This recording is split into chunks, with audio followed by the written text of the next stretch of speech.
राजकारण्यांपासून ते राजकारणापर्यंत प्रत्येक घडामोडीवर बारीक नजर ठेवणारा तुमचा हक्काचा लोकल न्यूज प्लॅटफॉर्म ठाणे दर्पण, ठाण्याचं खरं प्रतिबिंब. ठाणे शहरातील प्रादेशिक मनोरुग्णालय परिसरातील 424 वृक्षांची कत्तल करण्यास सुरुवात करण्यात आली. त्या विरोधात राष्ट्रवादी काँग्रेस शरदचंद्र पवार पक्षाने आंदोलनही केले होते. वागळे स्टेट पोलिसांनी याबाबत तक्रार दाखल करण्याची सूचना ठाणे महापालिकेला केली. मात्र याबाबत कोणतीच कारवाई झालेली नसल्याने हा उच्च न्यायालयाच्या आदेशाचा अवमान असल्याचा आरोप करत या प्रकरणी अवमान याचिका दाखल करण्याचा इशारा राष्ट्रवादी शरद पवार गटाने दिलाय. प्रादेशिक मनोरुग्णालय परिसरातील 424 वृक्ष तोडण्यात येणार असून ही वृक्षतोड रोखण्याची मागणी केली जाते. शरद पवार गटाने डिसेंबर महिन्यात वृक्षतोडी विरोधात आंदोलन देखील केले होते, परंतु कारवाई होत नसल्याने शरद पवार गटाचे जिल्हाध्यक्ष मनोज प्रधान यांच्या नेतृत्वाखाली पक्षाच्या शिष्टमंडळाने महापालिका उपायुक्त मधुकर बोडके यांची भेट घेऊन महापालिकेविरोधात अवमान याचिका दाखल करण्याचा इशारा दिलाय. त्यानंतर प्रधान यांनी पत्रकार परिषद घेऊन महापालिकेवर टीका केली. महाराष्ट्र नागरी क्षेत्रीय झाडांचे संरक्षण व जतन अधिनियमन 1975 या कायद्यानुसार महापालिका आणि शहरी भागातील वृक्षांचे संरक्षण करणे क्रमप्राप्त आहे. वृक्षतोड करण्याआधी वृक्ष प्राधिकरणाद्वारे परवानगी घेणे आवश्यक आहे. मात्र प्रादेशिक मनोरुग्णालय परिसरातील वृक्ष तोडताना महाराष्ट्र झाडांचे संरक्षण व जतन अधिनियमन 1975 या कायद्याचा भंग झालाय. तसेच या परिसरात पशुपक्ष्यांचे वास्तव्य मोठ्या प्रमाणात आहे. त्यामुळे वन्यजीव संरक्षण कायदा 1972 आणि भारतीय वन कायदा 1927 या कायद्याचाही भंग झाला असून या संदर्भातील गुन्हा अजामीनपात्र आहे. त्या तिन्ही कायद्याचा भंग तथा अवमान करून सार्वजनिक बांधकाम खात्यातील वरिष्ठ अधिकाऱ्यांनी वृक्ष कत्तल केली असून ठाणे महापालिकेच्या संबंधित अधिकाऱ्यांनीही या वृक्ष कत्तलीस प्रोत्साहन दिले.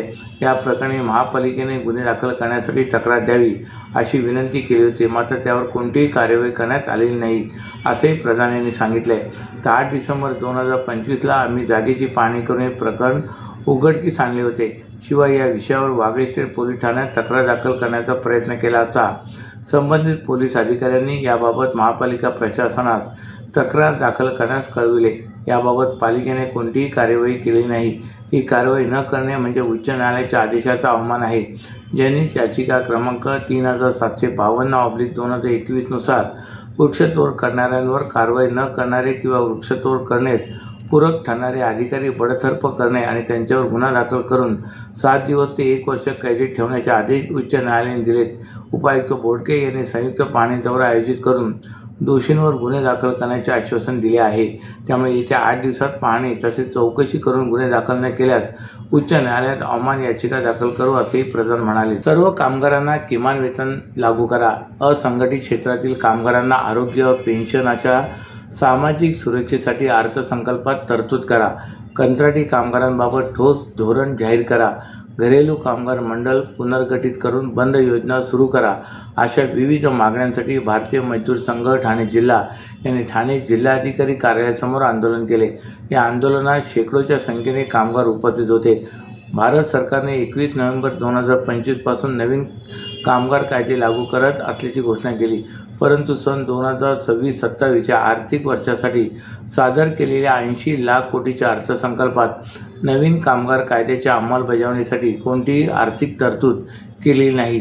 त्यामुळे कामगारांकडे सरकारने पूर्णपणे दुर्लक्ष केला असल्याचा आरोप कामगार संघटनांकडून होऊ लागलाय.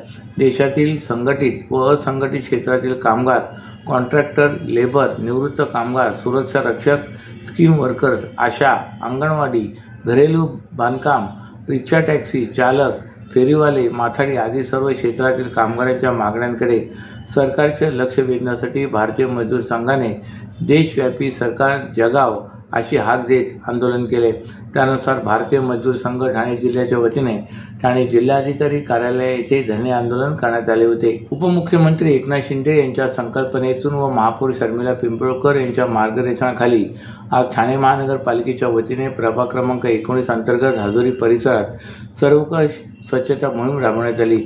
या मोहिमेत उपायुक्त मधुकर बोडके, स्थानिक नगरसेवक विकास रेपाळे, राजेंद्र फाटक, नगरसेविका मिनल संके, नम्रता भोसले, आरोग्य अधिकारी डॉक्टर राणी शिंदे, स्वच्छता निरीक्षक शयुराज कांबळे आदी उपस्थित होते. तसेच परिसरातील नागरिक देखील या स्वच्छता मोहिमेत उत्स्फूर्तपणे सहभागी झाले होते. स्वच्छतेची शपथ घेऊन या मोहिमेत प्रारंभ करण्यात आला. सकाळी 8 वाजता प्रभाग क्रमांक 19 अंतर्गत संकल्प चौक, रघुनाथ नगर, हाजुरी, जिलानीवाडी, नयनवाडी चौक ते JK bakery, Arjun park, Noori road, green road, Pappu dhaba ते सुर्वेवाडी, हनुमान मंदिर ते मस्जिद मार्गे एकविरा देवी मंदिर परिसरात डीप क्लीन ड्राईव्ह कार्यक्रम यशस्वीरित्या राबवण्यात आला आहे. या मोहिमेदरम्यान रस्त्यावर साचलेल्या रॅबिट, कचरा, माती व अन्य घनकचरा उचलून स्वच्छता करण्यात आली. तसेच रस्ते पाण्याने स्वच्छ करण्यात आले. महापालिकेचे सुमारे 150 कर्मचारी, फायलेरिया विभाग, गार्डन विभाग, मल निस्सारण विभाग, आयन वाहने अतिक्रमण तसेच नौपाडा प्रभाग समितीचे लक्ष्मण पुरी यांनी देखील सक्रिय सहभाग नोंदविला. अस्वच्छता करणाऱ्या तसेच रस्त्यावर कचरा टाकणाऱ्या व्यक्ती व आस्थापनांवर दंडात्मक कारवाई करण्यात येऊन 12,000 इतका दंड वसूल करण्यात आला आहे.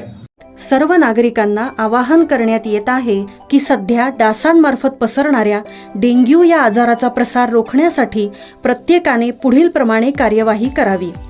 डेंग्यू आजार एडिस इजिप्ती हा डास चावल्याने होतो. या डासांची पैदास साचलेल्या किंवा साचवलेल्या स्वच्छ पाण्यामध्ये होते. 8 दिवसांपेक्षा जास्त दिवस पाणी उघडे व साचून राहिल्यास त्यात डास अंडी घालतात. अंड्यांच्या अळ्या तयार होऊन पुढे डास तयार होतात. यासाठी आपल्या घरातील पाणीसाठे उदाहरणार्थ बॅरल्स, पिंपे, टाक्या, हौद, रांजणे इत्यादी दर आठवड्याला रिकामे करून घासून पुसून कोरडे करून पुन्हा भरावे. 1 दिवस कोरडा दिवस म्हणून पाळावा. पाणी साठ्यांना घट्ट झाकणे बसवावीत किंवा जुनी साडी, चादर, धोतर यांनी बांधून झाकून ठेवावीत, म्हणजे डास त्यात जाऊन अंडी घालणार नाहीत. घराच्या गच्चीवर, आजूबाजूला, अंगणात कोठेही पाणी साचू देऊ नये. भंगार सामान उघड्यावर टाकू नये. उदाहरणार्थ टायर्स, प्लास्टिक सामान, कुंड्या, टाकाऊ वस्तू इत्यादी. अशा सामानात पावसाचे पाणी साठून त्यात डेंग्यूच्या डासांची पैदास होते. घरातील कूलर्स, फ्रीजच्या पाठीमागील ट्रे हे देखील वेळोवेळी कोरडे करावेत. लक्षात ठेवा, नुसत्या फवारणीने डास घनता कमी होत नाही, तर त्यासाठी डास पैदास ठिकाणे नष्ट करणे ही आपल्या सर्वांची जबाबदारी आहे. कोणताही ताप अंगावर न काढता जवळच्या शासकीय रुग्णालयात मोफत औषधोपचार घ्या. अशा प्रकारे नागरिकांनी सहकार्य केल्यास डेंग्यूचा प्रसार रोखणे सहज शक्य आहे. ठाणे महानगरपालिकेच्या विविध विभागातील कर्मचारी सेवानिवृत्त झाल्याने या विभागामध्ये कर्मचाऱ्यांची कमतरता जाणवत असून कार्यरत असलेल्या कर्मचाऱ्यांवर सेवानिवृत्त झालेल्या कर्मचाऱ्यांचा अधिभार आल्याने हे कर्मचारी त्रासलेत. त्यातच ठाणे महापालिकेने 2025 मध्ये विविध विभागांमध्ये 400 ते 500 कर्मचाऱ्यांची भरती प्रक्रिया राबवण्याचा निर्णय घेत सप्टेंबर 2025 मध्ये जाहिरात महापालिकेने प्रसिद्ध केली होती. या जाहिरातीच्या अनुषंगाने 14,000 बेरोजगार तरुण तरुणींनी नोकरीसाठी अर्ज दाखल केले.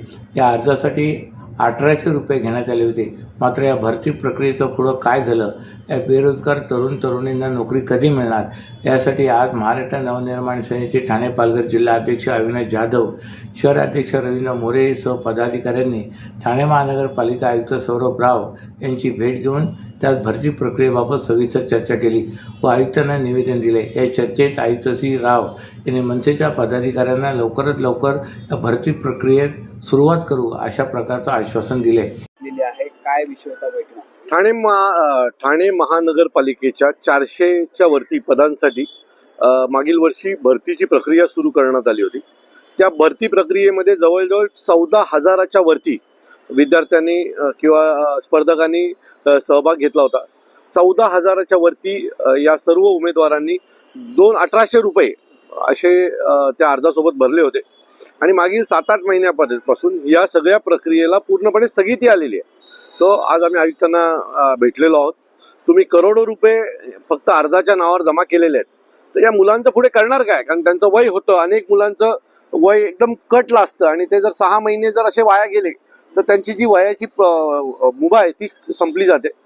आयुक्तांनी मला आता शब्द दिलेला आहे की पुढील 2-3 दिवसात या प्रक्रियेला आम्ही सुरुवात करू. ज्यांचं वय आमच्याकडे ज्या दिवशी अर्ज दाखल झालाय त्या दिवसापर्यंतचं त्याच्या वयाची अट ही आम्ही मान्य करू. तर मला असं वाटतं की पुढील 2-3 दिवसात ही ठाणे महानगरपालिकेची भरती प्रक्रिया आहे ती सुरुवात होईल आणि या 14,000 विद्यार्थ्यांना न्याय मिळवून देण्याचं काम आम्ही नक्की करून देऊ. पण ज्या वेळेला ही भरती प्रक्रिया राबवलेली होती, अनेक विद्यार्थी जे आहेत, तरुण जे आहेत, आशेवरती होते. अजून देखील त्यांना न्याय मिळाला नाहीये. आता आयुक्तांनी तुम्हाला शब्द दिलेला आहे, तो जर शब्द पाळला गेला नाही किंवा भरती प्रक्रिया जर पूर्ण केली नाही, सुरू केली नाही, तर पुढची होईल. तुम्ही विचार करा ना, 400 पदांसाठी माझ्याकडे असलेला आकडा 14,000 आहे. आयुक्तांनी तर मला सांगितलं खूप मोठा आहे, बरोबर आहे, आणि त्याच्यामुळे त्यांना वेळ होतोय असं त्यांचं मत आहे. जर 400 पदांसाठी एवढे अर्ज येत असतील तर तुम्ही विचार करा आपल्याकडे बेकारी किती मोठ्या प्रमाणात आहे. जर अशा प्रकारे जर बेकारीची हे असेल तर मग ते ग्लोबल इंडिया आणि या सर्व गोष्टी ज्या होत्या त्या काही धादांड खोटे होतं का, तर असा प्रश्न आम्हाला पडतो. आता जे काय आमच्या हातात आहे त्याने ठाणे महानगरपालिकेची जी 400-450 पदाची जी काय भरती आहे ती भरती पूर्णपणे व्यवस्थित राबवून घेण्याच्या पाठी महाराष्ट्र नवनिर्माण सेनेचा सहभाग असेल आणि ही प्रक्रिया व्यवस्थित पार पडावी, इथल्या मुलांची फसवणूक होऊ नये यासाठी आम्ही पूर्णपणे आयुक्तांच्या सोबत राहून काम करू. खासगी संस्थेच्या माध्यमातून ही भरती प्रक्रिया राबवली जाणार आहे. काय वाटतं त्या ठिकाणी विद्यार्थ्यांना न्याय मिळेल? कारण गेल्या अनेक 6 महिन्याहून अधिक काळ हे जे काय पैसे जमा झालेले महानगरपालिका मग त्या इतर काही संस्था वापरत असतील तर काय म्हणतात? मला असं वाटतं की ज्या कंपनीला हा ठेका दिलाय, काम दिलेलं आहे, त्या कंपन्यांकडे महाराष्ट्रातल्या विविध महानगरपालिका, विविध संस्था यांच्या स्पर्धा परीक्षांचं काम हे पाहतात आणि त्यांच्या कॅपॅसिटीच्या ते बाहेर गेलेलं आहे. म्हणजे जर तुम्ही ठाणे महानगरपालिकेत तर 14,000, मीरा भाईंदरमध्ये 10,000, सो अशा सर्व महानगरपालिकेमध्ये लाखोच्या घरात मुलं फॉर्म भरतात आणि ती त्यांची कॅपॅसिटीच नाही आहे एवढी मोठी परीक्षा राबवण्याची. माझी विनंती आहे की या परीक्षा ज्या आहेत ते महानगरपालिकेच्या लेवलला राबवल्या गेल्या पाहिजेत, जेणेकरून स्थानिक मुलांना पण न्याय मिळेल आणि ही प्रक्रिया आहे ती व्यवस्थित पार पडेल. नाही तर कुठेतरी मुंबईला कोणीतरी बसतो आणि ठरवतो कोणाकोणाला घ्यायचं, तर हा त्याच्यावर अन्याय आहे. त्या लोक स्थानिक मुलांवर हा अन्याय आहे. सो ही प्रक्रिया महानगरपालिकेच्या आयुक्तांच्या नेतृत्वात राबवली गेली पाहिजे, जेणेकरून स्थानिक मुलांना यात न्याय मिळेल. पण 2014 मध्ये मुस्लिमांना दिलेले 5% आरक्षण रद्द करण्याचा निर्णय महायुती सरकारने घेतलाय.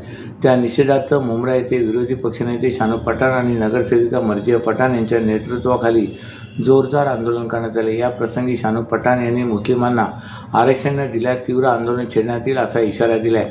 काँग्रेस आणि राष्ट्रवादी काँग्रेसच्या आघाडी सरकारने दिलेल्या आरक्षणानंतर प्रक्रिया सुरू करण्यात आली होती, पण आता राज्य शासनाकडून सुधारित शासन निर्णय प्रकाशित करण्यात आला आहे. आरक्षणाचा शासनादेश आणि परिपत्रक जारी करण्यात आला असून त्यात आरक्षण रद्द करण्यात आल्याची माहिती देण्यात आली. त्या निषेधार्थ आज नमाज अदा केल्यानंतर दारुल फलाह मस्जिद येथे हे आंदोलन करण्यात आले. मुस्लिम समाज शैक्षणिकदृष्ट्या अद्यापही मागास आहे, तसेच शासकीय नोकऱ्यांमध्येही मुस्लिम समाजाला प्रतिनिधित्व मिळत नाही. ते मिळावे यासाठी आरक्षण देण्यात आले होते. मात्र आता हे आरक्षण रद्द करून मुस्लिमांवर अन्याय केला जात असल्याचा आरोप यावेळी आंदोलकांनी केला आहे. यावेळी आंदोलकांनी सरकारच्या विरोधात जोरदार घोषणाबाजी केली. तसे हातात मुस्लिम आरक्षण मिळालेच पाहिजे, महायुती सरकार हाय असे संदेश दिलेले फलक घेतले होते. यावेळी शानू पठाण यांनी सबका साथ सबका विकास अशी घोषणा देणारे सरकार भेदभावाचे राजकारण करत आहे. एकूण लोकसंख्येच्या 18% असलेला मुस्लिम समाज सामाजिकदृष्ट्या मागास आहे. आर्थिक मागासलेपणा असलेल्याने शैक्षणिक प्रगती होऊ शकत नाही. अशा स्थितीत आरक्षण रद्द करून अन्याय केला जात आहे. त्या विरोधात आमचा हा संघर्ष आहे असेही ते म्हणाले. अशाच नव्या आणि ताज्या बातम्यांसाठी ठाणे दर्पणच्या पेजला लाईक करा आणि फॉलो करायला विसरू नका.